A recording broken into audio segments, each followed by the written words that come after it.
Good afternoon and welcome to another edition of Doctor to Doctor in the chat room. I am your host, Dr. Rhonda Shaw, and I am so happy to have you guys back with me yet another Saturday to talk about relevant topics that impact our communities and our world. I am so happy to have my special guest today, who you will hear from momentarily. But as I always say when I start the show, please, guys, be safe and use the necessary precautions to stay safe, as in wearing your mask. We are not out of wearing masks just because we are getting vaccinated. Double up on those masks, as a matter of fact, and make sure that you are getting tested. And if you don't know where to go, you can contact your local health department to find out where to go to get tested. And you can also go to tn.gov to find out the rollout of the vaccines. As a matter of fact, I think now all adults are approved for getting vaccinated in Tennessee. So check that out and make sure that my information is accurate. But we want everybody to be safe as we are still in the midst of a pandemic. On last week, we talked about human and sex trafficking with Jeremy Lofquist from TBI, and actually, I was hoping to have the today's guest on the show last week, but we had a few scheduling and logistical issues. So here we are today. We're back at history, Black history, and people that have made great contributions to our culture and to the African American culture overall. And that person is none other than my father, Representative Pastor Johnny Shaw. And I thank you so much, sir, for being here again with me. It is good to be here, and I'm always creating logistical problems. You are, especially with me. Yeah, I know. Please don't get into that now, okay? We on the radio. Let's just go forward, okay? Listen, you've spoken with me several times on several topics, but one of the ones that I've enjoyed the most is when you talk to me about your role as a legislator, and I got to go behind the scenes of what your role looks like and learn, allow the audience to learn a little bit about how that role evolved and how you came to get into the politics and all of that. Today, because we're doing it from an aspect of Black history and the contributions to this culture, let's just start with the beginning. I want to talk about your family background and your family dynamic, and just how did you get here? Tell me how you got to where you are today. Start from the beginning. By the grace of God. Okay. The short answer is by the grace of God. Well, when you talk about family background, I came up at a time when family was close knitted, but we were cut short of so many opportunities and things that we needed to know. And even those of us who got to go to school, we missed so much because we didn't get taught those things that we needed. So when you talk about family background, I know my mom and dad loved me very much, but the way they expressed it was with a switch. They expressed their love with a switch. They didn't come in and call you in and say, son, I love you. Don't do that anymore. They come in and say, I'm whipping you because I love you. Okay. And you don't do that anymore. So family background was different in that day, but it was a blessing of God, because I think I said in one of the interviews with you before, my dad would always say about me, not to me, but when he would introduce the kids, he would always say, this is my baby and he's going to be something. And he drilled that in my mind to a point that I knew I had to be better than what I was. I just knew I had to be. So I started dreaming, I also remember telling you how I used to dream about the different businesses that I wanted to be in, everything from grocery store to funeral home to owning factories, owning truck companies. Home. Y'all don't know this, but he had a funeral home. I did have a funeral home. Me. Yeah, I did. I did have a funeral home. So, I started dreaming, and I think dreams is the beginning of what reality is all about. Like a word, that you need a word to start a sentence. You need a dream to make something to become a reality. And And I had that in my mind. And so from that, I just began to work and do things. And I think my first big effort was the radio station. I really wanted to, I grew up wanting to do something. And so I wanted to own a radio station because I'd worked on the station for some time, and I would drive down the road and I would talk to the Lord about it. And I'd say, Lord, now I'm on this dial. I can't find anything on there about you. If you put a station in my hand, I'll make sure that station honor you always. And I think the first miracle was when I built my second station, not the first one. My second station was when I needed more collateral, much more collateral than what I had. But just by the grace of God, God worked it out where I was able to get that station. And so, it started from there. And after that, of course, it was went on to the county commission, served for 2.5 terms. And all of a sudden, the district that I'm now representing came open by a federal lawsuit because there was not enough representation for the people of color in the area. And so after that lawsuit was won by some people in the community, Miss Minnie Bomer, Miss Sheila Godwin, Miss Jean Carney, and people of that nature went to bat, won that federal lawsuit. And then they called me and said, hey, we just won a lawsuit to create a new legislative district, and we just think you would be a good person to serve. And of course, I said, well, I don't know anything about being a legislator. I'm a county commission. They said, well, we'll help you. We'll help you raise the money and all those things. And I think we got to the funny part. They gave me a couple of $100, but it took about $60,000 to run the campaign. But when I knew what I had to do, as always, I just grabbed the bull by the horn and start working toward it. But that's kind of the beginning. Well, that's not really all the beginning because, myself and my mom, we recorded songs back in the 60s. We read an article in the newspaper about how you could record a song. We went to Memphis and paid $500 to record 500 records and brought them home and set them back in the living room. And we contacted a guy by the name of Theo Wade, Brother Wade, on WDIA radio station. He started playing those records, and people in Mississippi and Arkansas, Alabama, all of the other southern states, they started hearing the songs. And so all of a sudden, there were calls for the Shaw Singers, and we started traveling. And again, short story, short answer, just by the grace of God, we are here today, So I've heard you say that growing up, you guys were poor, but you didn't know that you were.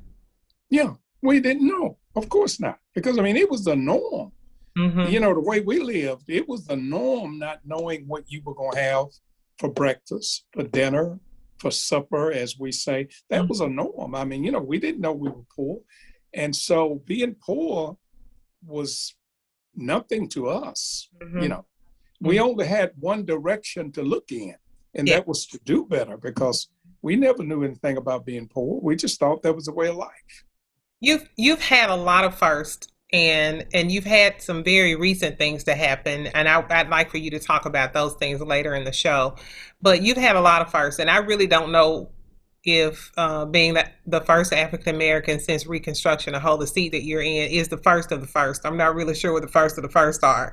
But when you've done these first, did you realize the impact that you were making on history in general? Have you realized things were happening? I did not. I think I became aware later on, but at first I didn't.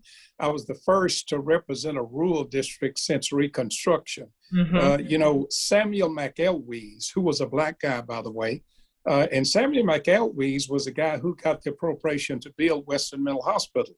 I don't know if I ever told you that story. No. Samuel McElwes came to the legislature back in the 1800s and served and got an appropriation to build Western Mental Health. And of course, when I came along, I got the second appropriation to build a new Western Mental Health. So history kind of repeated itself. But I didn't realize the impact when it happened But I think more and more, and even now, I'm beginning to realize what an impact it was and what a difference it has made, not only in my life, but in the lives of many young men and women, as well as elderly people, because I was just speaking yesterday about some people that I just come to realize how much they admire me. And I mean, it's kind of hard for me to understand that, because I don't think it's something special, but I don't think I'm special because of that. So I guess because I've always tried to maintain what I call a humble attitude. Mm-hmm. I never thought of looking above anyone else because of some accomplishments in my life. Mm-hmm. I just thank God for them, And Yeah. so that's kind of where I am. Maybe I've taken too much for granted. I don't know. So you spoke earlier about when my grandfather, who I did not get to know, when he would introduce you or describe you to others, he'd say, "That's my baby. He's going to be something." When I talk about you to other people, I usually say the same thing. I usually say my father is a true servant of people because that's truly who you are. I mean, servitude is like at the top of the list of who you are. Where did that come from? Because I didn't know my grandfather. I knew my grandmother. And I do know that my grandmother was, both my grandmothers, in fact, were the type of people that if they knew somebody in the community sick, they would go and do things and help or whatever. But I just wonder, it's at such a high level with you, and I just wonder where does that come from? Well, I think it came from the bloodline, but I also think it has been coming constantly as I've been serving, because what I realize is the only way you can be a true servant is to be below the people in mind and in attitude Mm-hmm. that you serve. I Mm-hmm. mean, you have to love people. I think I shared this story about pastoralship. I went to the seminary, the church sent me to the seminary, but at the end of the day, I realized I didn't know any more about pastoralship than I knew when I started. But what I did, I prayed for God to teach me how to become a leader.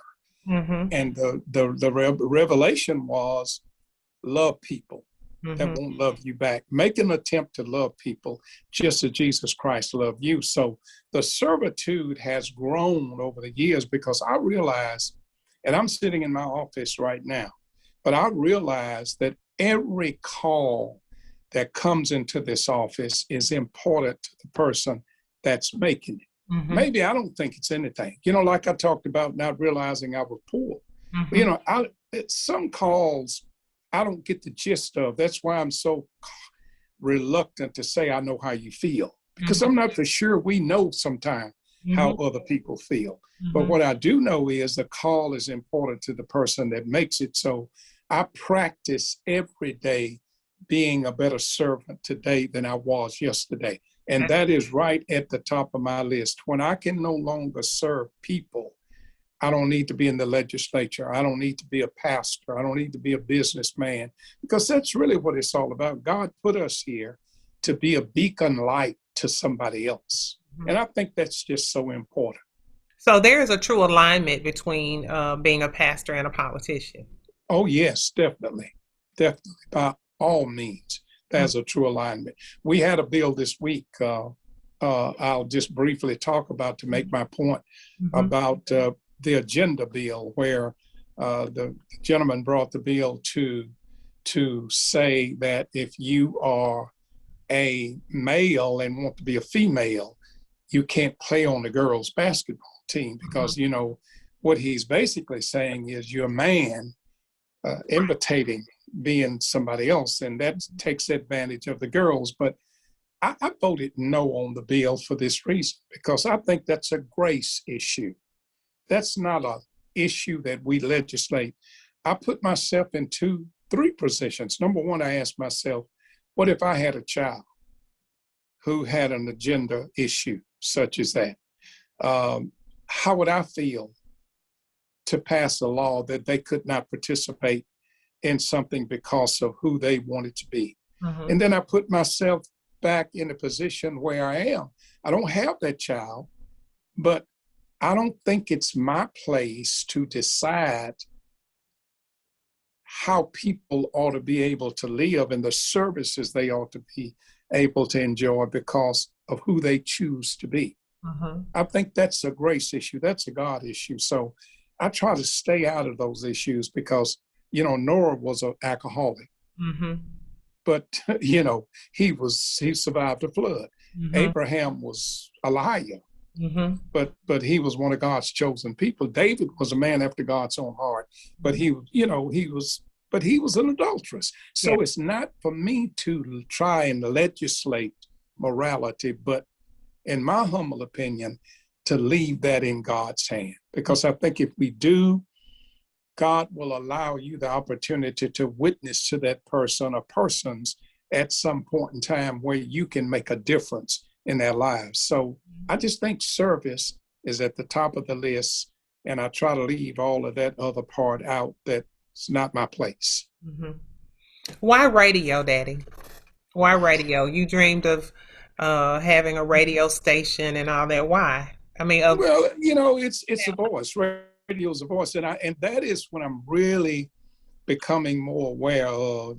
We reach the world. This show reaches the world. Now, how many people in the world listen to it? I don't know, but it does reach the world. And if God has given me the opportunity to reach the world, I can give the world a message. I can give the world a message of hope. Someone else on the station can give the world a message of hope. I appreciate every minister that's on our station. We don't all preach alike. They don't necessarily, we're all preaching about the same God, but we do it differently. But everyone attracts someone else's attention. So to have a tool where I can reach the world means more than I could ever imagine. And so I have to use it cautiously and wisely. And I really want to plug now and tell you, I hope y'all will do the same thing with it when I'm no longer around. Absolutely. Yeah. I always protect what you've built. Absolutely. Yeah. So you were talking a little bit about when you were growing up and, your siblings. And I've asked you this question before. Anybody that has spent time around you guys knows that they're going to have a good time. I even, during your 40th anniversary at the church, I interviewed Reverend Pastor Jerry Crisp, and he even talked about when the pastors get together and go to different conventions and everything, you're the life of the party. So where did the sense of humor come from? Where did that come from? Oh, I think Chris just exaggerated, but I don't know. I like to project encouragement in people's lives. I think sometimes just to make another person laugh may be the moment of the day for them. You never know what's on a person's mind because we have tendency to hide so much that we don't let people know about. All of us do. Yeah. I do, you do, and everybody.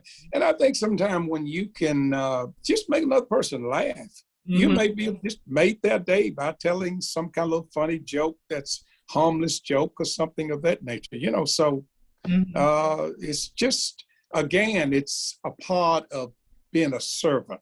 And servitude calls for always encouraging people one way or the other, whether it's in a laugh, whether it's in a word of encouragement, whether it's telling a funny joke, whether it's just hanging out, holding a conversation that someone else can enjoy, all of that in a nutshell. There's people that admire you that you don't even know why, that they would. You don't. I think it's a whole lot better that people don't hate to see you going, that they're okay. Yeah. Yeah. And so when it comes to your siblings, there are two of you left now, but I know that most of them, all of them, saw many of your successes. What type of impact do you think you've had on your family? Not just your siblings, your family as a whole. Do you, your successes? How do you think? I particularly even think about, your grandkids and your great grandkids, and how do you see them? Do you ever think about how they may see you in the future? Because they will literally get to read about you. Yeah, I do, and I think that's a growing process. I think some of you all like yourself and the older ones, I think they see that now, but I think my grandkids will be so proud, when they say, that was my granddaddy, Yeah. and what I got to do along the line, I really got to get all of them to Nashville and give them a tour of where I work and what I do. So when they read about me, they can say, I had a firsthand experience of that. But I think that's a growing process. Now, right now, Harmony probably don't care one way or the other. Yeah. But as times go by, when she's 10th grade, when she's 12th grade, that I think she'll be very proud to say, that was my granddaddy. So I think, I've made a big impact on the whole family.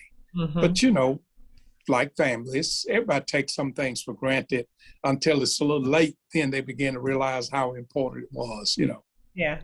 Yeah. This is something that you said to me before, and I just want to share this quote. You said, if God puts you in a position to help someone and you don't, you have failed.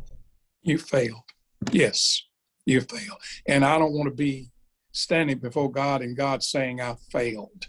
I want to take what God has blessed me with and the authority that God has given me through the work that I do and use it to help someone so that I'll get a good grade when that time comes. I think that's very important because helping people is the most important of all things an individual can do in life. Sometimes it seems like it's cumbersome, but really and truly, when you can help people, it helps you. That's what helps you. Not receiving from people, but helping people is what helps you to grow, helps you to come into the knowledge of what you didn't know. You think about it, when you can stop along the way and help someone who's begging on the streets. When you learn something about them, it's something that you can use for positive reasons or negative reasons. So the way God teaches us is through helping other people. That's very important. Let's talk more. We're going to go to break. We'll be right back on 94.7 FM. I am here with Representative Johnny Shaw. And we are back on 94.7 FM. I am here with Pastor, Representative, Mr. Johnny. Wow. Having a great conversation. Listen, tell me about when I interviewed you about the role of the legislator. One of the things that really stood out to me is you said if you're trying to figure out who you vote for and you're listening to, people as they talk about what their platforms will be, and they'll say, I'm going to get to Nashville, I'm going to get to Washington, and I'm going to do this, and I'm going to do that. And they tell you what they're going to do as opposed to what they will try to do, because you need the cooperation of all the other legislators, all the other senators and congressmen and what have you, in order to get a bill passed, in order to get anything passed. And I've had so many politicians and people that are aspiring to be in the political arena on the show, and I've always shared that with them, because I think one of the first things that people want to do when they're in that arena is talk about, tell people what they can do for them, and opposed to what they will try to do. So just talk a little bit about how it works, and having to work across party lines, and like you say, you're not necessarily these are not necessarily always people that you like, but sometimes you just have to work with people in order to get the job done. Well, the secret formula is 50, 17, and a governor's signature. No. We got 99 legislators. You need 50 of those legislators to vote in the House for your bill, including you. That makes 50. You need 17 senators in the Senate to pass your bill, and you need the governor's signature. So how do I sit here and tell you I'm going to build your road if you send me to Nashville? I will try and build your road if I can get 49 other legislators and 17 senators and a governor's signature. So when I hear people campaigning saying, if you send me to Washington, if you send me to Nashville, you elect me here. No, you have to build. Let me tell you what, Friendships are not important in politics. Relationships are important in politics. Wow. And what you have to understand is you don't have to love people and they don't have to love you to have a relationship. Mm-hmm. But you have to create relationships. You have to create the kind of relationship where you can sit down with another person and you can talk about your legislation or their legislation, whichever. That's how you get through the legislator, get legislation done. In fact, in state government, I'm going to go out on a limb and say it's more important to have a relationship with other legislators and commissioners than it is to have a relationship with the governor. Hmm. Because if you can get it by both houses, Mm-hmm. the governor is pretty much going to sign it unless it's something that's really, really controversial. So it's about creating relationship with people. And what relationships do, and most folks don't realize, relationships are powerful as friendships, because a true friend will tell you no sometimes. Yes. But a relationship, if people like you, and that's what relationships do, it creates like, not love, but like. Mm-hmm. If they like you and think they're helping you, they'll go out on a limb and help you. You know, it's kind of you scratch my back, I scratch your back type situation. So sometimes you vote, depending on what the legislation is, you vote for people's legislation to help them out because you know you got legislation coming and you're going to want them to vote for your legislation. Mm-hmm. So it's about creating relationships. And anytime I hear a person campaigning, telling me all they're going to do when they get there, that's a turnoff. I know right there, that's not the person I need for. Mm-hmm. But if they tell me when I get there, I'm going to honor your wish by trying to do this for you, then you convince me you're the person. But if you tell me I'm going to do it, no, because somebody else there is going to say no. Mm-hmm. So I think it's safe to say that that's one of the reasons you've been so successful is because you have been able to build those relationships. Because I know that Yes. is definitely a something that you're good at. Tell me, have you considered retiring from politics? I think about it every day. I do, but I've been so involved for so long, and look like every time I think about retiring, I think about something else maybe I could do. And then too, you will always have, if you work with people, trust me, in this business, if you work with people, people will beg you not to leave. They'll say, please, well, you're not thinking about leaving, are you? Yeah. Because very seldom do you find people who create those kind of relationships. And so when you find someone that do create those, work with other people, I mean, people want you to stay as long as you can. So I guess, one day I will, but when I will, I don't know. So, I mean, do you even think about though, if somebody comes behind you, it's almost like they're starting over because you have to build those relationships. Well, yeah. You have to follow in the footsteps of the person that precedes you if that person has done well. Now, if that person has not done well, then he just wants you to come in and do better. Yeah, that's it. And that is true. That is true. So, I think about retiring, but then I think about maybe whatever else I can do, because there's not that many people of color who, I mean, it's just a few of us, and there's not that many, but we need more. Mm-hmm. Yeah, we need more. And I really hate to see us lose ground. Mm-hmm. Rather, I'd like to see us gain ground, and most people, because they don't know too much about politics, I think they would be interested if they knew more. Although I come home and I try to tell people more about politics, that sticks sometimes. Sometimes it does and sometimes it doesn't. But when you got someone to do it for you, you just kind of take it for granted. They're going to do it for you anyway, Have you thought about retiring from as a pastor? Of course, pastoralship, I think when you talk about pastoralship, I don't know if you ever retire. I think you just finally get to the point where maybe you don't feel like doing it anymore because you're old or whatever, and someone else just kind of step in and start filling in for you.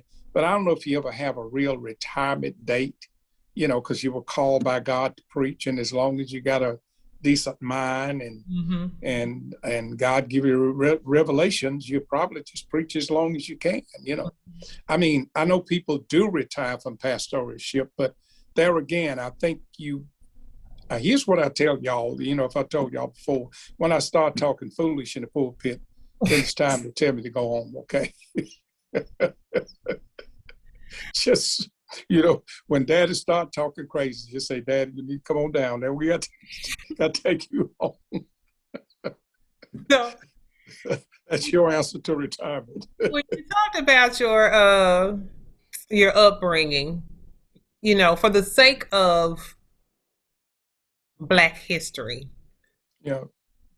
can you give us a little bit about the story and what your father went through when you were growing up, and just for trying to register to vote? Because that was a piece that we did not cover, and I'd really like to include that. Yeah. Well, I'm here today talking to you with all of these accomplishments in my background, in my rearview mirror, because of what my daddy did. My daddy simply went out to register to vote, not to vote for anybody in particularly. The opportunity came along where he could just register to vote. And because he was a sharecropper, he was asked to move and had to move off the property. And of course, we were going to have to move to Tent City. And we missed Tent City by one day. Now, for young people who don't know what Tent City was, Tent City was a group of tents that the federal government put up for Black people to live in who had been thrown out of their homes because they registered to vote. All it was a tent, and it was in the wintertime. There was a heater in that tent with the pipe sticking outside the tent so that the smoke wouldn't stifle you to death, whatever. And you literally, it was the ground. You didn't have a floor. It was literally a tent. And the government put those up so families who had to move off those farms would have some place to live. My daddy missed living in Tent City by one day. He and I went to Whiteville, Tennessee one Saturday for whatever, because people went to town on Saturday. And that day, everybody went. If you lived in Somerville, you went to town. You lived in Whiteville, you went to town. Lived in Bolivar, you went to town. For some reason, everybody went to town on the weekend to get the groceries and whatever else. And my dad and I were walking down the street, and we met a gentleman by the name of Mr. Maine Robinson, who spoke to us and started talking. And he said, Wilson, I hear you got to move. He said, I got a house I'd like to offer you if you'd like to live in it. Of course, Daddy didn't have no choice. He said, sure. And so he gave Daddy a place to stay at Vildo. That's how we wind up living in Vildo, to keep him from having to move to Tent City, because this was on Saturday. We're going to move to Tent City on Monday. And because Mr. Robinson gave my daddy a place to live, we moved from LaConia on Sunday to Vildo. And I shall never forget it. And not ashamed to tell you, I drove a Super C tractor. Mm-hmm. There was a thing called a Fumall Super C tractor with the big trailer behind it to haul all of our stuff from LaConia to Vildo. And that's how we escaped Tent City. But that was the motivation for me. Mm-hmm. And my daddy is in his grave, but he don't know that was the motivation.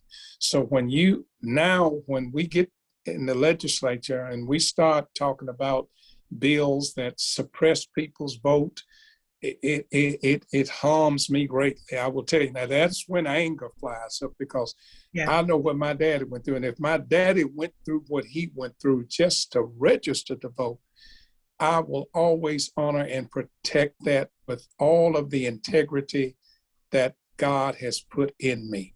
Mm-hmm. And I think every person should have a right to the freedom and choice to vote for who they want to. But that was my motivation, because if my dad had not had to move from Laconia, for all I know, I might still be in Laconia. Yeah. Not that Laconia is a bad place to be, Right. but my point is I never would have had the opportunities that I have had in life if that had not happened. So trust me, what seemed like harm sometimes is good. God knew what he was doing. Mm-hmm. Yeah. What do you think we could do about, I'm just thinking about our state of Tennessee. What can we do about voter suppression? I mean, we see the great things that have happened in this last election with the Stacey Abrams and such. Mhm. What can we do here to prompt that type of change in Tennessee? Well, several things. Education is the main piece, but let me tell you, if you notice, we go all the way back to Tent City. The enemy has always tried to create more voter suppression. Mm-hmm. Each time Mm-hmm. it's voter suppression. Mm-hmm. What I'm saying to people is, they came up with this idea, got to have something on your driver's license to vote. Mm-hmm. Go put on your driver's license. Rather than us trying to fight them, whatever they say we need to do, let's make sure we get mom and dad and grandma and grandpa, those people who need our help, to the proper places to qualify to vote based upon what they say the qualifications are. Mm-hmm. We keep fighting the wrong fight by saying all this voter suppression you can't do. Yeah, we need to fight that fight, but the main fight we need to fight is if they say we got to wear a shoe on top of our head, let's go find us a shoe and put on our head so when time comes to vote, we're qualified to vote. Because the only thing they ever try to stop us, the only method they ever use is voter suppression. Mm-hmm. So I say when they pass a law, whatever the law says, let's just go do it. Mm-hmm. I keep telling people about guns. People keep saying, oh my God, about guns. If the law says you can own one, go get you one. Mm-hmm. The way you stop the enemy is when you start doing what the enemy don't want you to do. Mm-hmm. And so rather than keep fighting it, I'm not going to vote for that kind of stuff. But I mean, rather than keep trying to fight this voter suppression issue, because all across the state of the United States right now, there are, I don't know how many hundreds of bills in different legislative sessions on voter suppression. Mm-hmm. Let's just follow the law and keep voting. And by that, educate people. The most important thing you need to do is to vote. And here's why. Because voting is like your FICO score. Mm-hmm. If you got a good FICO score, you can borrow money. Mm-hmm. Okay? If you vote, you create more freedom for yourself and more opportunities for yourself. Mm-hmm. You create opportunities you wouldn't normally have by just being a registered voter. But most of all, let's do something else. Let's start. We talked about people who say, I'm going to do this and I'm going to do this if we get elected. This is when we need to start grilling those people because we're voters. Mm-hmm. Why should I vote for you? Tell me why I should vote for you. Are you going to bring another voter suppression bill if I vote for you? Are you going to go into the legislature and vote for voter suppression if I vote for you?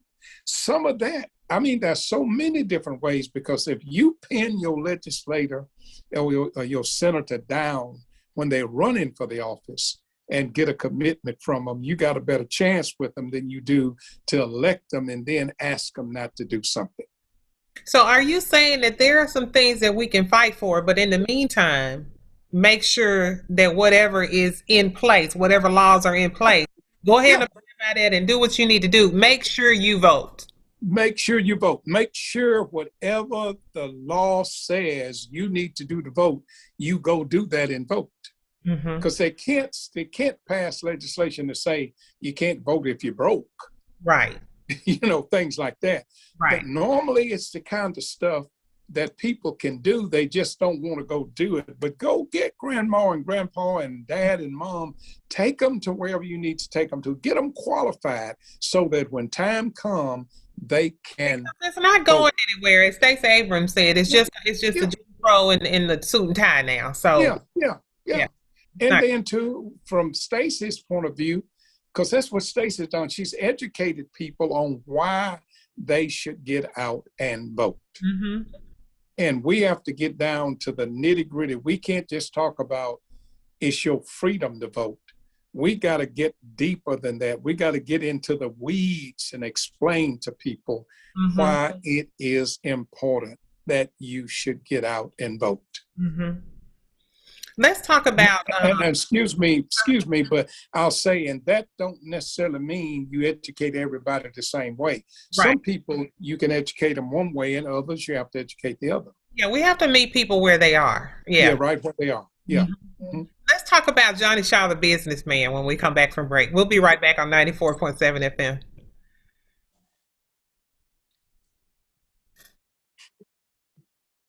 And we're back on 94.7 FM. We're talking to Representative Johnny Shaw. Tell me about Johnny Shaw, the businessman, and how has he used his business to help the community in which the business is located? Well, Johnny Shaw, the businessman, look for opportunities to grow the business every day of my life. I'm looking for another opportunity, another way. In terms of how we help the community, we help the community in many ways. You know, we've had funds where we would put away funds to help bury people who didn't have insurance. We make sure people get the information out about where they can pick up food boxes.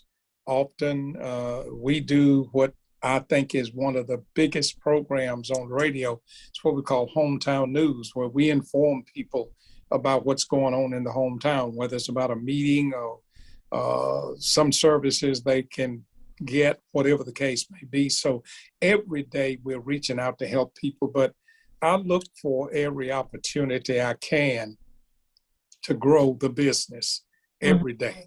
Mm-hmm. And this work has helped me some because I meet people. I don't mix the two up because I don't want anybody to ever think that if you don't advertise on my station, I'm not going to vote the way you need me to vote on an issue. I don't mix the two, but I do look for those opportunities. And sometime when I finish in the legislature, having met people, I can go back, double back and call on who are in business, who can and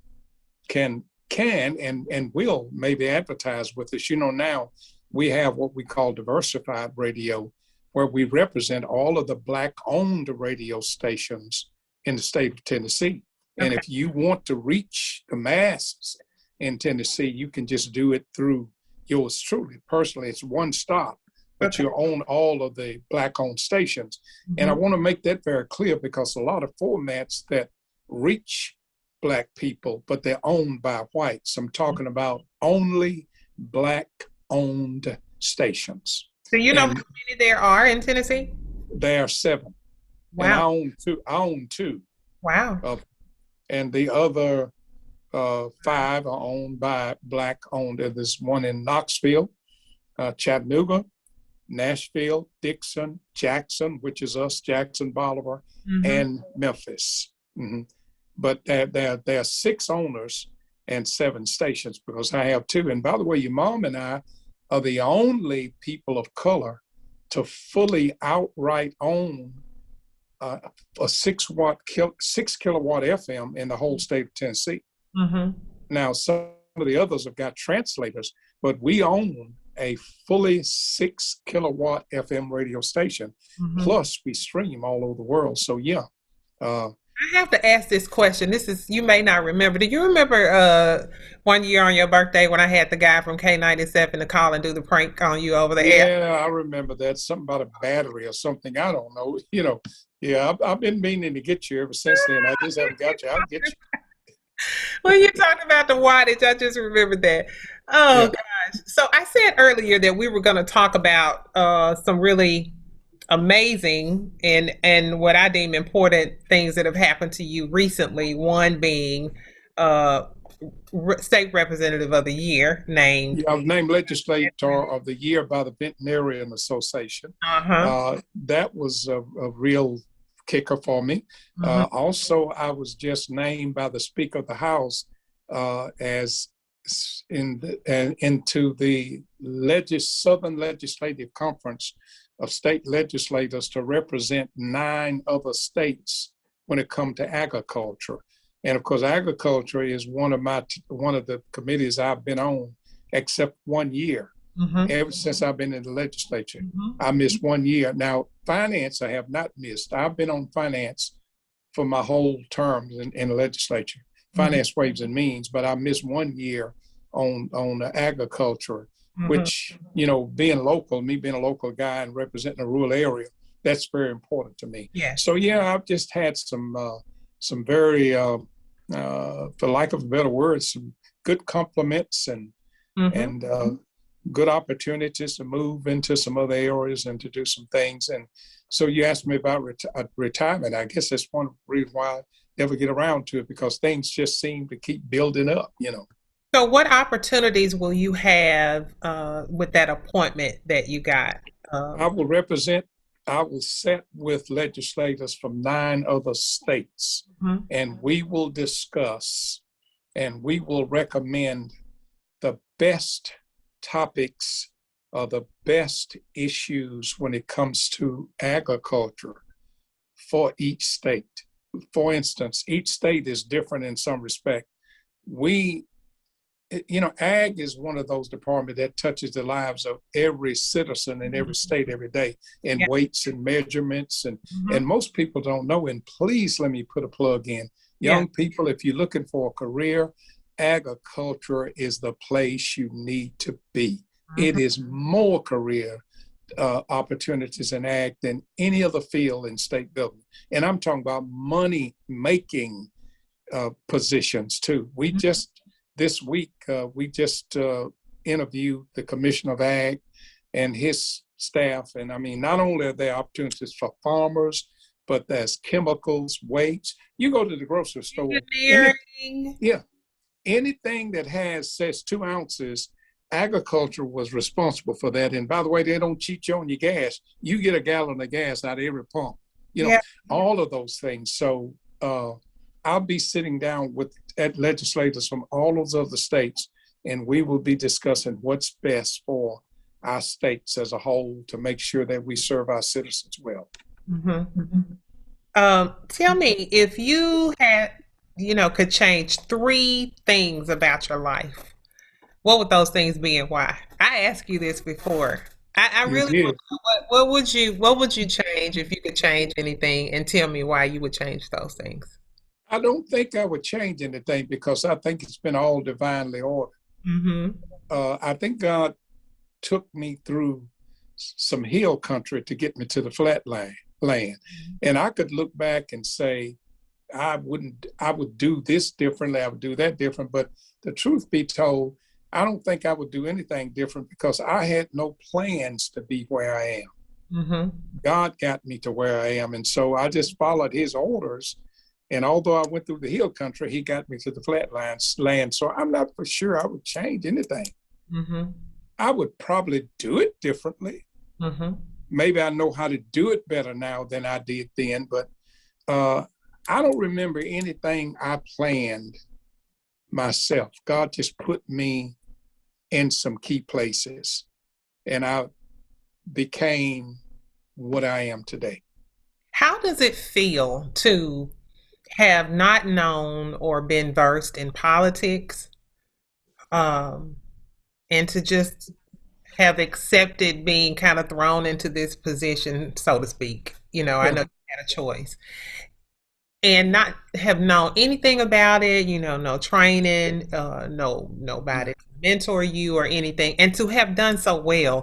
What does that feel like? Have you thought about it? I mean, or you've just evolved and it's just happened and you never really thought about it? Here you are, you started and just never really thought about it. Well, it'd take me 2 days to if I really went into answering this, but I say this quite often, and I have to be very careful when I say this because God demands our righteousness. I realize that. But what people don't realize, even if you don't always do everything God asks you to do, his words are so important for us. And to be able to go to him and ask him for divine guidance and for help. You can do that even if you haven't done all the things by him you should do. I've always prayed about what position I was put in. And when I was put in this position, Lord, help me to be the best I can. That's how I guess you learn when you haven't been taught, and when you get on the job training, that's the best you can get. Because I've been wise enough to watch both Democrats, Republicans, and independents, everybody, not to rule anybody out. Mm-hmm. How does this guy do this? Why does he get along so well? Mm-hmm. If it's a trait I can pick up and use, I pick it up and use it, But I think we go back to the servitude. Whenever you have a mind to serve, God will just help you be good at it. If you could go back and say anything to the younger Johnny Shaw, what would it be? Follow God. Follow his plans. Dream big, because dreams become reality. And ask God to help you with the plan, with your dream. That's what I would do. Because let me tell you, any and everything is possible. We say if you only believe, and it really is. It doesn't matter what your dream is, you can accomplish it if you put God first in your life. I don't care how big you think it is, don't ever tell yourself you can't, because you can. There's a scripture in Genesis, God made us in his image, and it doesn't mean we favor God, it means we reflect God. We reflect the things that God do, and loving people and caring for people. Don't walk around with hatred on your heart for anybody. I mean, you may not understand them. Maybe they don't think like you think. And by the way, no two people think alike for the most part, but just love them and care for them and just do the godly thing, and you can accomplish whatever it is you want to accomplish. We have our monthly family meetings that you've missed the last two. I know the last two I missed, but you do realize I was serving. I knew you were going to come. Now, do you want to tell everybody, do you want to give the radio audience the list that you have for me that I have not completed? I will do that before we leave. But listen, we have your great niece who does a lot of debate competitions, right? She's on a debate team, and she does a lot, and she just won this really big debate. Who's my great niece? It's you done. Went away. Oh, okay. It is Donnie's daughter, yes. Bella's granddaughter, Cecily, and her goal is to become a congresswoman. She wants to do law, and then she wants to go into politics. What would you say to Cecily? What's your advice to Cecily? Cecily, pray and serve. That's my point. Pray and serve. If you pray and serve, God will direct you, and you will achieve, or you will accomplish whatever it is that you set out to do. Pray and serve, and of course, don't forget to dream. Just dream big. Don't ever think you can't do it, because you can do it. Nothing is impossible with God. Are you glad you said that, when it comes to being a pastor, you were called and you were chosen? Are you glad that you were called? Yes, I am. Greatest job I ever had. Greatest calling. I mean, out of all the things that I've ever done, there's been nothing like pastoralship. I mean, being a legislator is great, but I mean, pastoralship is at the top of the list. Yeah, I wouldn't take anything for it. Okay, what would you tell me, being at the point that I am in my career? Is there anything, when you look at my life and basically everything that I do, is there anything that any advice that you would give me based on the things that you know? Yeah, I would tell you to be patient. you've accomplished a whole lot in life. Mm-hmm. And I think sometimes you lose patience because you want to arrive quicker Mm-hmm. sometimes than maybe you need to. And sometimes even when you think you got what you need, you know, divine intervention, no, you don't have everything you need. Mm-hmm. So with the fact of serving and being and praying and just being patient, because I mean, you have an opportunity to go much farther than when you've gone. You just got to be patient. It's coming. I received that. Yeah, You better be right. I am right. Okay. Your dad has never told you anything wrong. Thank you. Thank you for coming back to be with me. I always enjoy it. I really do. I learned so much just from talking to you. I never walk away feeling like I haven't learned something. So thank you. Well, thank you for having me. And as I think I said before, let me say again, I'm proud of you. I think you're doing a great job. I think your radio show is doing. As a matter of fact, I talked to some people this week who, from not the FBI, but The TBI. TBI, Yeah. who were complimenting you on a good job and so forth. And so, thank you for what you do, and thank you for the education that you give us every Saturday. And we appreciate you very much. I'm proud of you. Thank you. It means a lot coming from you. And thank you guys for coming back every Saturday to be with me. And I will look to see you again on next Saturday on the Gospel Giant 94.7 FM.